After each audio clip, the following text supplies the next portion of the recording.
Bismillahirrahmanirrahim.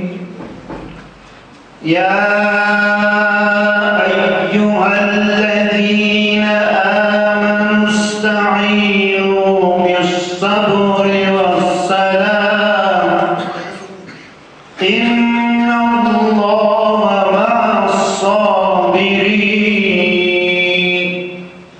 Ey ümmet peygamber mu'min adın ibreti Övmey aleyhi İslam'ı çirkin seri ümmeti Veli ki geçi yardım büven hava gafleti Sabri kurak elber ve zulmü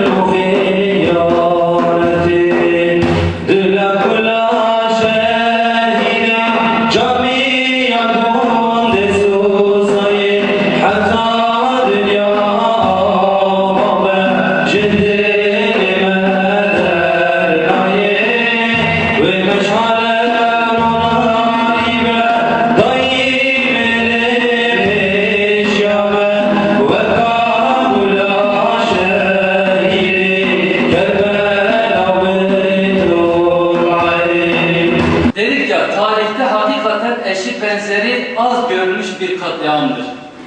Tarihte muhakkak ki bunun gibi olaylar vardır, gerçekleşmiştir. Kur'an-ı Kerim bakın bu konuda şöyle buyuruyor. Estaizu billah, bismillahirrahmanirrahim. وَذْكُرُوا اِذْ اَنْتُمْ قَلِيلٌ مُسْتَضْعَفُونَ فِي الْأَرْضِ. Ey müminler, ey Müslümanlar, o günü hatırlayın ki hani siz az idiniz ve yeryüzünde zayıf bırakılmıştınız. Gücünüz elinizden alınmıştı, kuvvetiniz elinizden alınmıştı. İradenize pranga vurulmaya çalışılmıştı. Üzerinize çok ciddi manada ambargolar konulmuştu. Siz böyle bir durumdaydınız ey müminler, ey Müslümanlar, o günü hatırlayın.